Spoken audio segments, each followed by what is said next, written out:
스승님, 지금까지 이야기한 오온치성의 일화들 속에서 질투심에 관한 내용은 특히 감회가 깊었습니다. 몇몇 시청자분들이 스승님께 가르침을 청했습니다. 질투심을 어찌해야 할까요? 마음을 가라앉힐 수 있는 좋은 방법이 없을까요?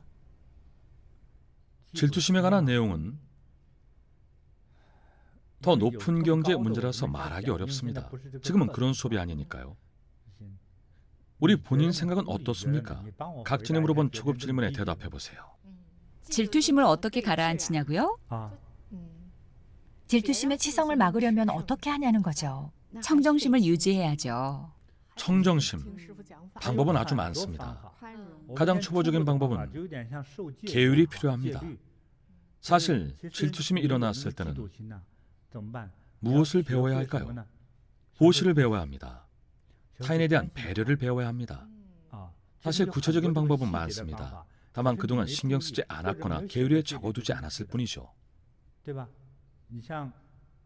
우리가 이야기했던 일화들 중에서 부르딸의 경우를 보십시오. 부르딸이 끓는 기름을 맞았을 때 질투심이 일었을까요? 아니죠. 오히려 감사의 마음이 가득했습니다. 사교계 여성이 15일 동안 자신을 도운 것을 고마워했죠.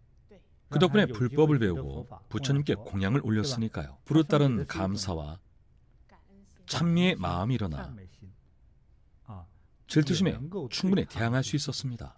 보통은 이처럼 상반된 방법으로 질투심에 대항할 수 있습니다. 탐욕스러운 사람은 먼저 보시와 공양을 배워야 합니다. 하지만 이 진리를 통찰하지 못한 사람은 굳이 왜? 라고 생각합니다. 탐욕을 다스리고 싶다면 보시하고 공양해야 한다고 하면 굳이 왜 보시하고 공양해야 하냐면서요.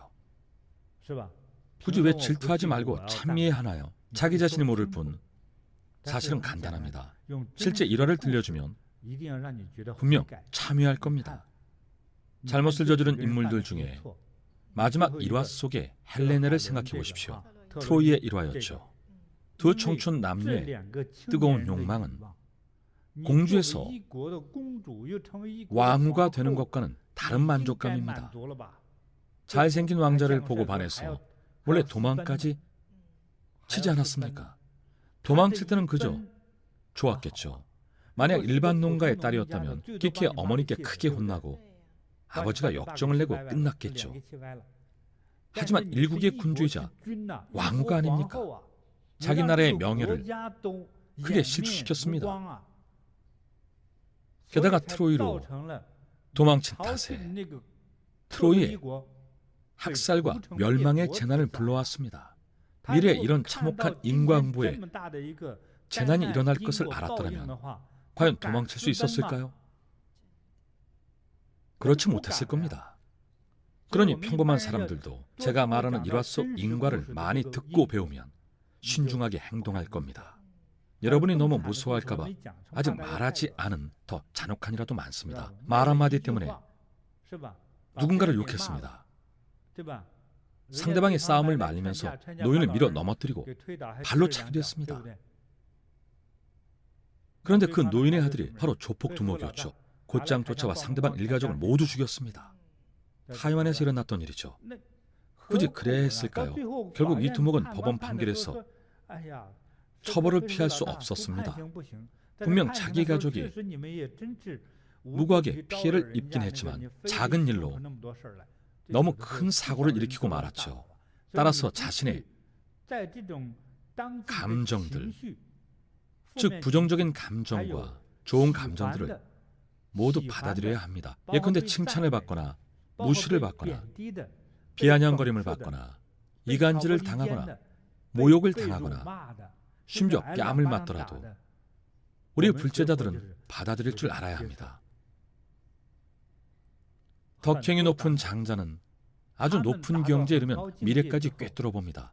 예컨대 불교에서 신통제례 목건련 존자가 있죠. 목건련 존자의 모친의 일화는 다들 들어봤을 겁니다. 목건련은 부처님의 10대 제자 중 신통제일의 제자였습니다. 그는 어떻게 생을 마감했을까요? 칼에 찔려 죽었습니다. 그는 일부러 죽으러 찾아간 것입니다. 자신의 후사를 모두 정리해 놓고 인간 세상에서의 수명이 다했으니 전생의 빚을 더 빨리 갚기 위해 어떻게든 그 행사에 참여했습니다. 후사는 이미 다 정해놓은 후였죠. 생각해 보십시오.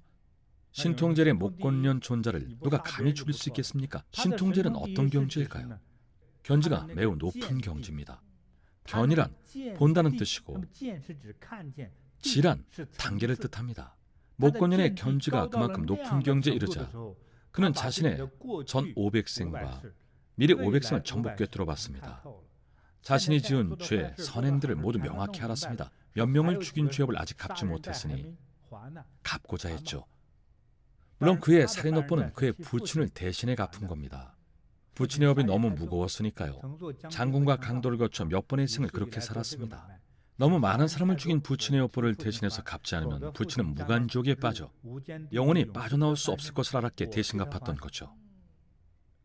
목권년 존재의 마지막은 이미 계획된 것이었습니다. 이번에 가면 육신은 그곳에서 죽임을 당할 것을 알고 있었죠.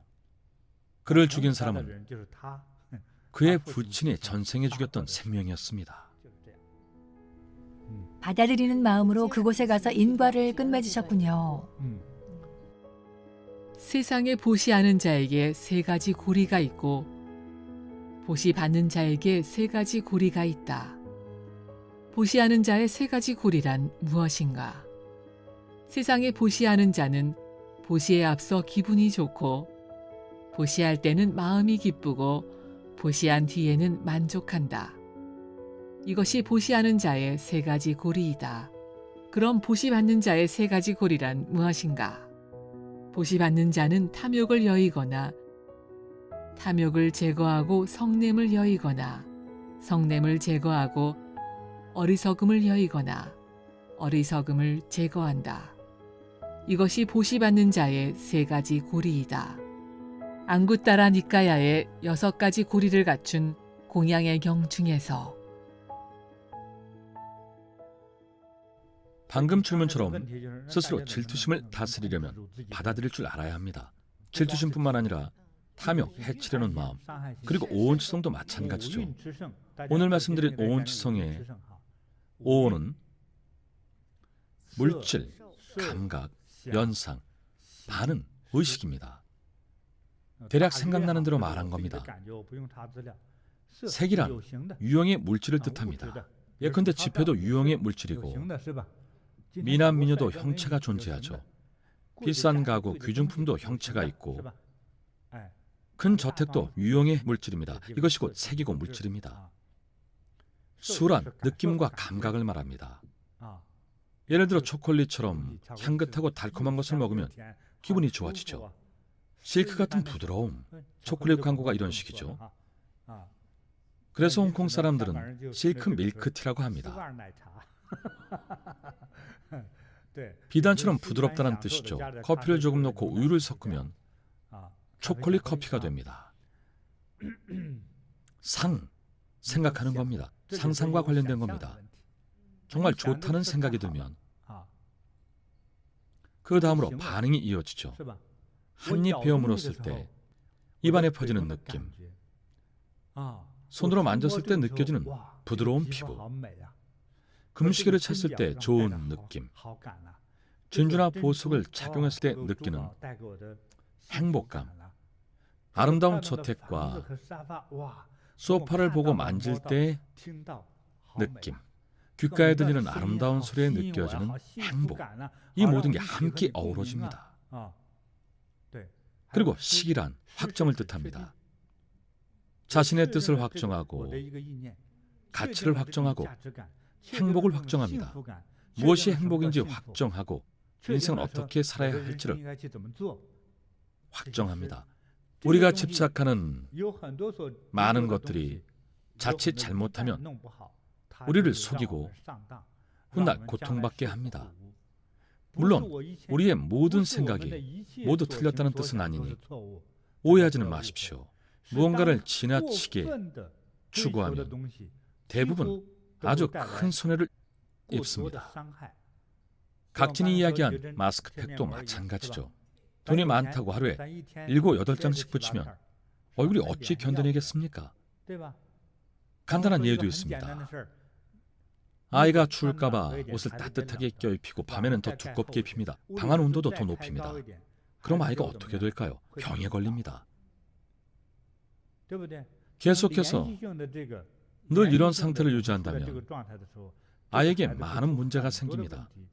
발육에 이상이 오거나 노화가 일찍 올 수도 있습니다. 어린 나이에 중풍, 뇌혈전 등 여러 질병에 걸릴 수도 있죠. 우리가 잘 모를 뿐입니다. 돈이 많으니 좋은 것을 먹이고 귀한 것을 먹입니다. 원기 보충하겠다고 인삼도 많이 먹이죠. 우리 법사의 옛 동창은 할머니의 지나친 손자 사랑과 집안의 재력이 합쳐져서 이것저것 사기도 하고 진들에게 받은 보양식들을 사랑하는 마음으로 전부 손자에게 먹였습니다. 그럴수록 손자는 키가 크지 않았죠. 보양식을 많이 먹일수록 키가 안 큰다는 것을 알았더라면 손자에게 먹였겠습니까? 안 먹였겠죠. 또한 무비의 부친 역시 딸을 너무나 사랑하는 아버지였습니다. 그저 자신의 딸을 너무 지나치게 사랑했다고 표현할 수밖에 없습니다. 딸이 아무리 예쁘다고 해도 반드시 세상에서 가장 완벽하고 존귀한 사이를 얻어야 되는 것은 아니죠. 무비가 탐냈던 사람들 중에 정상적인 사람이 있었습니까? 부처님이 탐난다고 혼인해 주겠습니까? 만약 중국의 공자를 탐냈더라면 공자님도 놀라 황급히 도망쳤을 겁니다. 이 얼마나 섬뜩한 욕심입니까? 결국 진짜 왕에게 시집을 가서 행복했나요? 후궁을 불태우고 자기 가족들을 모두 멸했습니다. 바로 그 어여쁜 딸이 저지른 모든 악행은 그 부친에서 비롯된 것입니다. 자식을 너무 사랑하는 행동이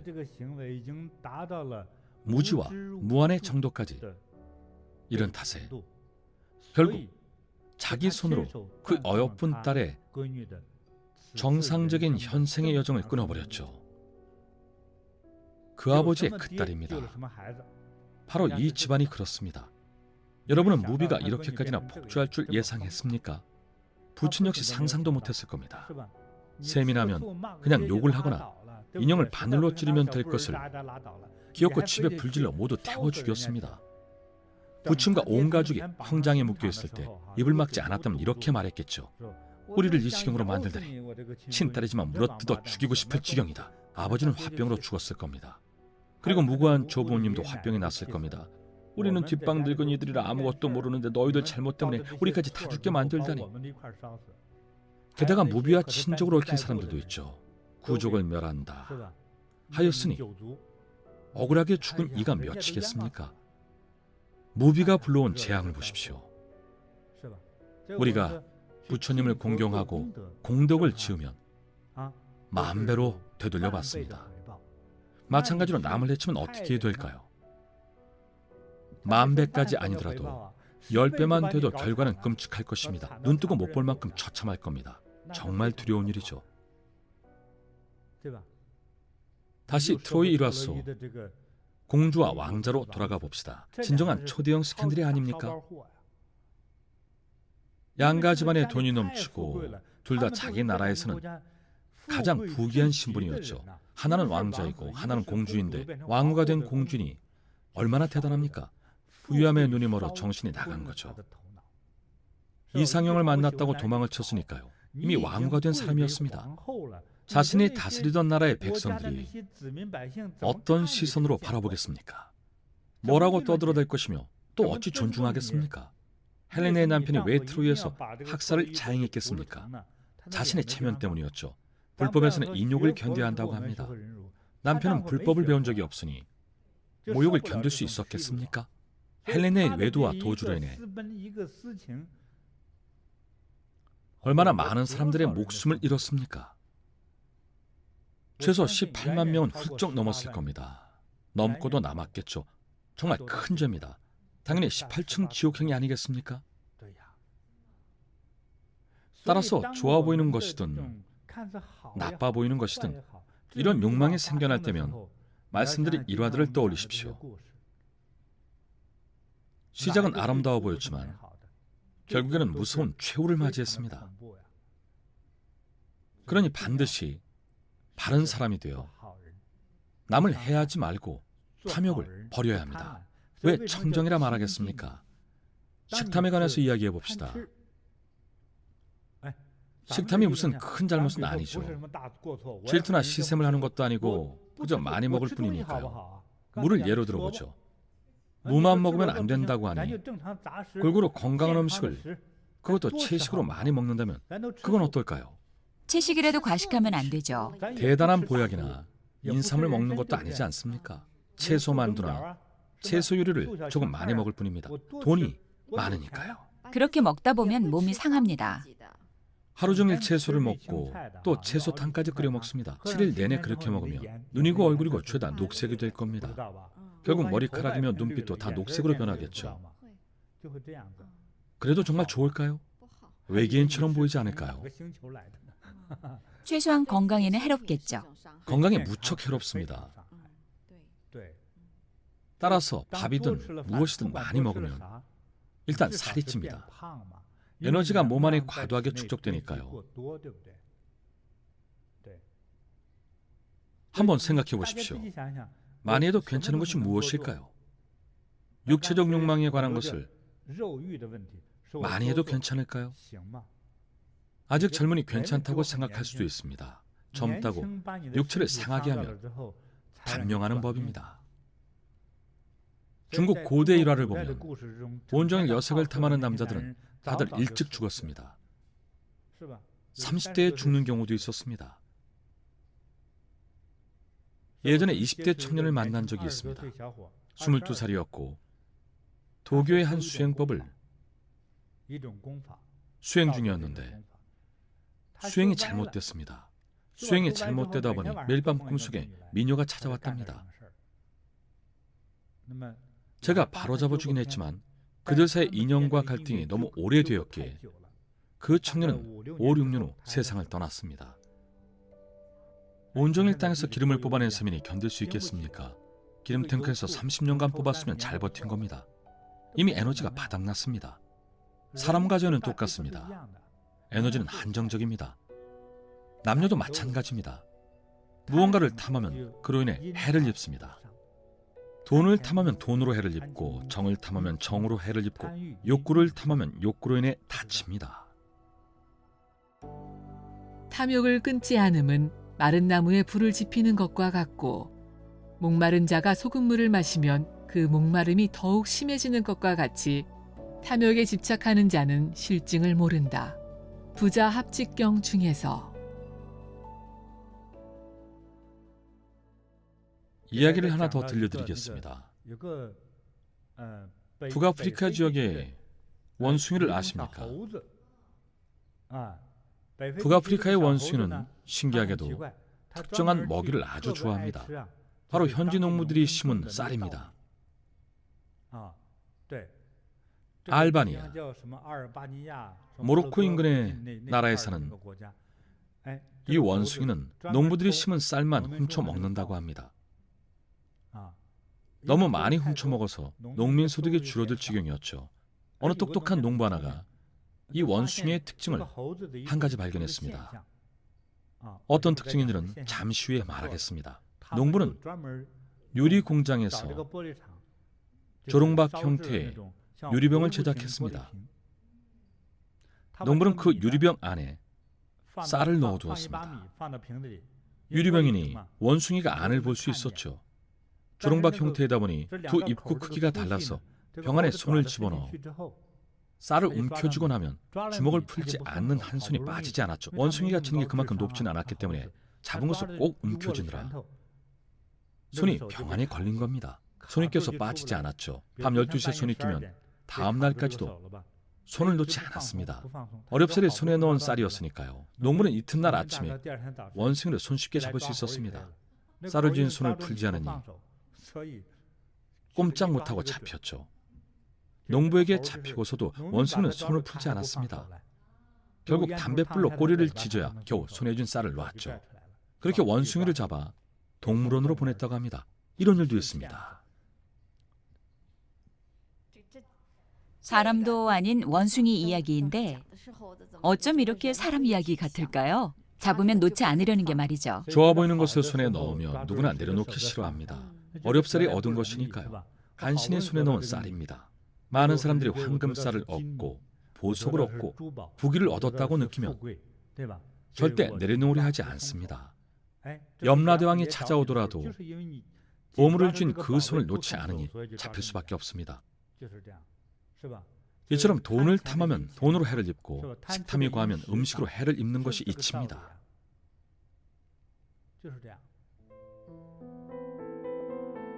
욕망아, 나는 너의 근본을 안다. 생각함으로써 뜻이 일어나니 내가 너를 생각하지 않으면 곧 너는 존재하지 않는다. 좋아하기 때문에 근심이 생기고 좋아하기 때문에 두려움이 생기니 만일 좋아하거나 즐겨하지 않으면 무엇을 근심하고 무엇을 두려워하리. 추료경 제4권 욕품 중에서. 오늘 이야기한 오온치성은 모든 분야를 아우릅니다. 따라서 직접 보이는 것부터 느껴지는 것까지, 좋은 것에서 나쁜 것까지 모두 조심해야 합니다. 오늘 들은 이야기를 멋대로 해석해서 그럼 대체 어떻게 살란 말이냐라고 물을 수도 있죠. 예컨대 회사에서 주는 월급은 받아야 할까요? 받아야죠. 그래야 정상적으로 살 수 있죠. 하지만 권력이 생겨서 누군가 뇌물로 돈을 준다면 받지 말아야 합니다. 분수밖의 재물은 탐하지 마십시오. 탐욕을 부리면 그 원숭이처럼 붙잡힙니다. 세계 각국 고위 관료들의 뇌물수수 소식을 자주 듣죠. 대단한 권력을 손에 쥔 정부 관료가 되었다면 반드시 마음의 준비가 필요합니다. 권력을 얻었으니 권력은 탐하되 돈은 탐하지 않겠다. 돈을 탐하는 순간 목숨을 잃습니다. 모든 일에는 흔적이 남습니다. 흔적을 들키는 순간 모든 것이 끝납니다. 불보듯 뻔한 일이죠. 드라마 속 장면처럼 침대에 돈을 깔아두면 더 잘 들킵니다. 침대 밑에 현금이 수북하면 더 쉽게 잡히겠죠. 침대에 돈을 깔아둔다고 수사관들이 침대를 안 뒤지겠습니까? 요즘 잘 나간다는 도둑들은 도둑질을 하러 가면 어디만 집중적으로 뒤지는지 아십니까? 바로 주방입니다. 하나는 침실이고 또 하나는 주방이죠. 대부분 사람들이 침실 아니면 주방에 귀중품을 숨기니까요. 그러니 주방에 숨길 때도 조심해야 합니다. 도둑들은 주방에 가서 의심스러운 서랍이 보이면 그 서랍을 뒤져서 쉽게 돈을 찾아냅니다. 그러니 통장, 현금, 보석은 다른 곳에 숨기십시오. 전문 도둑은 이런 것만 연구하니까요. 정리해보자면 좋게 느껴지는 것도 주의해야 하고 나쁘게 느껴지는 것은 더욱 주의해야 합니다. 확실히 나쁘게 느껴진다면 아예 단절하고 멀리하십시오. 행동이 불량한 친구가 있다면 관계를 끊으십시오. 여러분을 나쁜 길로 이끌 것입니다. 물들 수 있습니다. 우리가 확고한 의지가 있든 없든 그 친구가 독이라도 타면 우리가 어찌 알겠습니까? 본인이 욕심 부리지 않았어도 결과는 마찬가지죠. 어느 어르신 말씀처럼 안전운전을 하려 해도 내가 아니라 상대가 와서 부딪힐 때도 있습니다. 나쁜 친구를 사귀면 나는 해치지 않아도 친구가 나를 해칩니다. 잘못을 저지를 의도가 없었어도 그 친구와의 관계로 인해 사건에 엮일 수 있습니다. 그러니 나쁜 친구를 멀리하고 선한 지식을 가까이 하십시오. 즉 학식과 선량함을 갖추고 특히 도덕과 자비를 갖춘 이를 더 가까이 하고 도덕과 자비가 없는 이는 더 멀리 하십시오. 그래야만 더 안전하고 평안합니다. 오는 너무도 많습니다. 물질, 감각, 연상, 반응, 의식이죠. 우리가 생각하고 느끼고 보고 듣고 알고 마음이 움직이는 것까지 모두 조심해야 합니다.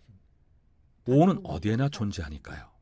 어떻게 살아야 하느냐? 이 질문에 대한 저의 답은 떳떳하게 살아라입니다. 좋은 것은 탐내거나 집착하지 말고 나쁜 것은 멀리하십시오. 이것만 기억하면 속을 일도 적어집니다. 이미 잘못했다면 어떻게 할까요? 참여하십시오. 뉘우치고 고치세요. 메모해 두는 것이 제일 좋습니다. 늘 자신을 일깨우십시오. 요즘 휴대폰이 있으니 자주 메모하십시오. 메모를 잊어버리거나 안 보일까 봐 걱정이라면 종이에 적어 사진을 찍고 잠금 화면으로 설정하십시오. 휴대전화가 꺼져도 자신을 일깨우는 문구는 항상 보입니다. 늘 조심하십시오. 조심해야 큰 잘못을 피할 수 있습니다. 좋은 일이 있어도 조심해야 하고 나쁜 일이 있다면 더욱 경계하십시오. 무비의 아버지 이야기처럼 부친이 딸을 해친 그 일화처럼 부모들은 평소의 언행을 더욱 조심해야 합니다. 좋게 말하면 부모의 사랑이지만 정도가 지나치면 자녀를 해치기 마련입니다. 명심하십시오.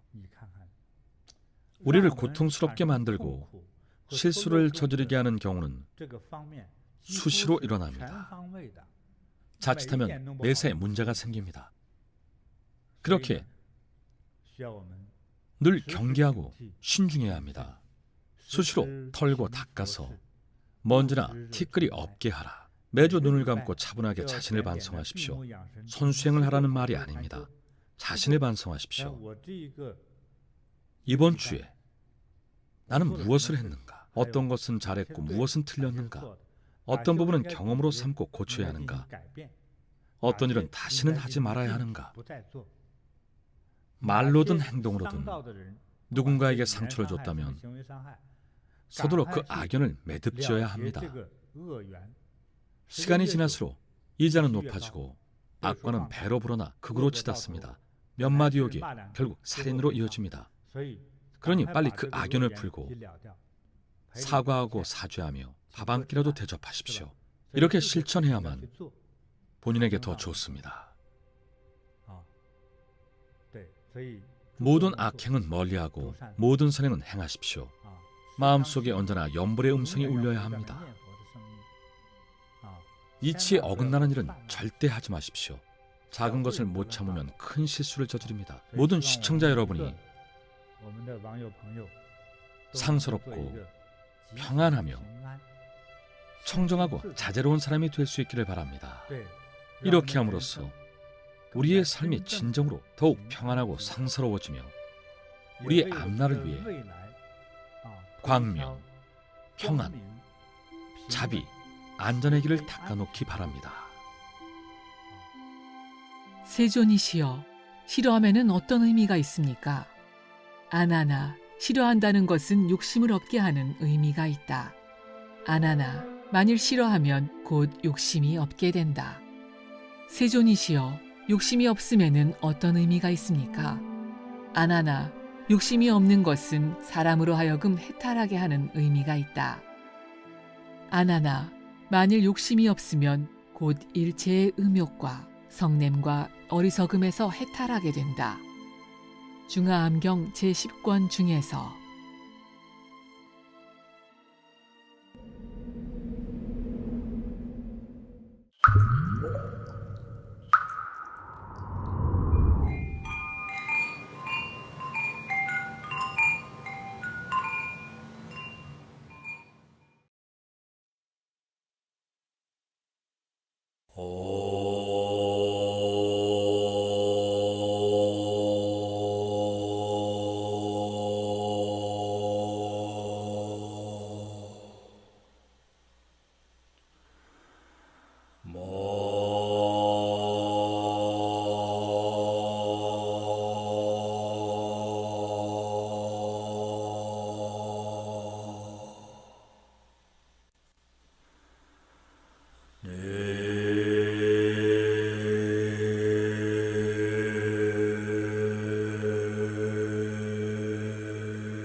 아